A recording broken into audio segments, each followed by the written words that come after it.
افسوس سے کہنا پڑتا ہے کہ پچھلے چند سالوں سے ہمارے اندر سے ایک چیز بالکل ختم کر دی گئی اور ہم کہتے ہیں یہ تو ہمارا ذمہ ہی نہیں ہے. اور ایون اگر کوئی مولوی صاحب یا علامہ صاحب یہ بات کرتے ہیں اگلے دن غائب ہو جاتے ہیں. وہ بات ہے جہاد و غیرت کی بات. ایک بات یاد رکھنا، مسئلہ کشمیر اگر میری تقریروں سے یا ایک صاحب اقتدار بندے کی بیانات سے حل ہو جاتا تو بہت پہلے حل ہو چکا ہوتا. سمجھدار کے لیے اشارہ کافی ہے. ہم اگر بندوق پکڑ کے وہاں جا نہیں رہے تو جو بندوق پکڑ کے گیا اسے تھپکی دے دو، اس سے نہ پوچھو کہ کس طرح ہاتھ باندھتے ہو.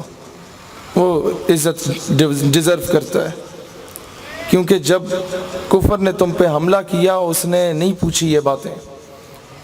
آپ کو نہیں پتا کہ کرسچن جو آپ کے خلاف ہے وہ کیتھولک ہے یا پروٹیسٹنٹ ہے یا آرتھوڈاکس ہے. یہ ان کے مکاتب فکر ہیں. آپ کی جب بھی جنگ ہوئی تو عیسائیوں سے ہوئی، ان کے مکتبہ فکر سے نہیں ہوئی.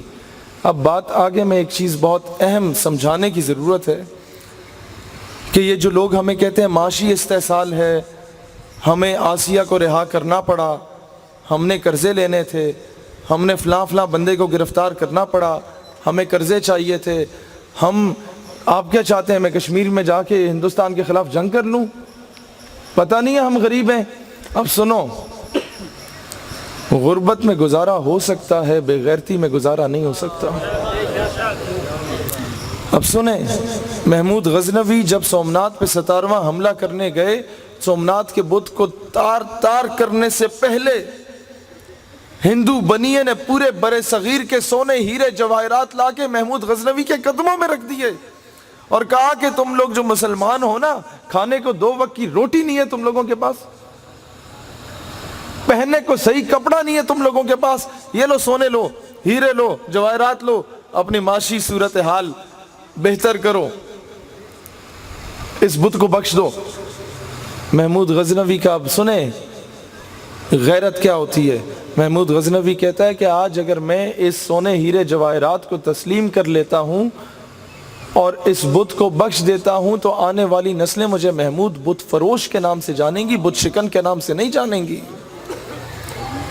شکوہ میں علامہ اقبال لکھتے ہیں، اے اللہ تھے ہم ہی ایک تیرے مارکا آراؤں میں، خشکیوں میں کبھی لڑتے کبھی دریاؤں میں، دیں اذانیں کبھی یورپ کے کلیساؤں میں، کبھی افریقہ کے تپتے ہوئے صحراؤں میں، شان آنکھوں میں نہ جچتی تھی جہاں داروں کی، کلمہ پڑھتے تھے ہم ہی چھاؤں میں تلواروں کی، اور ہاں تجھ سے سرکش ہوا کوئی تو بگڑ جاتے تھے، تیغ کیا چیز ہے ہم توپ سے لڑ جاتے تھے، نقش توحید کا ہر دل پہ بٹھایا ہم نے، زیر خنجر بھی یہ پیغام سنایا ہم نے، اور تجھ کو معلوم ہے لیتا تھا کوئی نام تیرا، قوت بازوئے مسلم نے کیا کام تیرا، لیکن جواب شکوہ میں ایک تھپڑ رسید ہوتا ہے ہم جیسے لوگوں کو.